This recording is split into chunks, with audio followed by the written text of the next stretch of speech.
რომ ვანომერაბიშვილს მიულოცოთ დაბადების დღე. ყველამ კარგად ვიცით თუ რა ღვაწლი აქვს მას საქართველოს წინაშე. დღევანდელი პოლიცია რომელსაც უნდა დღევანდელი ხელისუფლება ამაყობს არის ვანომერაბიშვილის რეფორმით დამსახურება და ჩვენი უსაფრთხოებას დღეს რომ ნაწილობრივ დაცულია და წინა ხელისუფლების მმართველობის დროს ნამდვილად ეს იყო 100% გარანტირებული თითოეული მოქალაქის უფლება.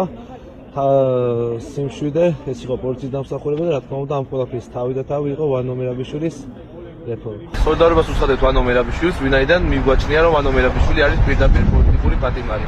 არანაირი რეალური მტკიცებულება იმის რომ იგი არის დამნაშავე, თუნდაც 26 მაისის საქმეში, თუნდაც დასაქმების სამისათა დაკავშირებით ეპიზოდებში არანაირი მტკიცებულება არ არსებობს ამის და კიდევ ერთხელ ხომაღლა ვაფიქსირებ. ვანომერაბიშვილი არის პირადად ბიძინა ივანიშვილის პირადი პატიმარი და თავისუფლება ამ ადამიანს. გავაპროტესტოთ ქართული ოცნების, ზოგადად მათი ხელმძღვანელის ბიძინა ივანიშვილის უმოქმედება, ყოველ დღე გრძელდება თითქმის ოკუპაცია. მალე ალბათ თბილისის შემოვლენ ისეთი მძიმე მდგომარეობა.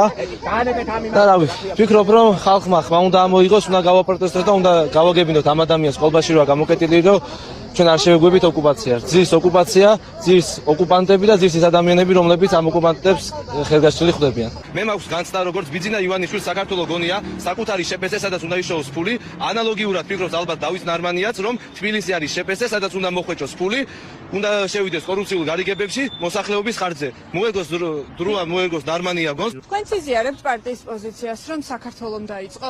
თქვენ როგორც მახსოვს ნაციონალურ მოძრაობას წარმოადგენდით მაშინ? როგორ გალამაზა თბილისი ნახეთ? ნაციონალურ მოძრაობას ხომ წარმოადგენდით? თქვენ ფიქრობთ რომ საქართველოს დაიწყო? მესამე ვადი თბილისი კვლავ კახდავაძეს აირჩევს მე რა. ვინ დაიწყო ომი? როგორც მოქალაქე, რატომ ვერ ამბობთ?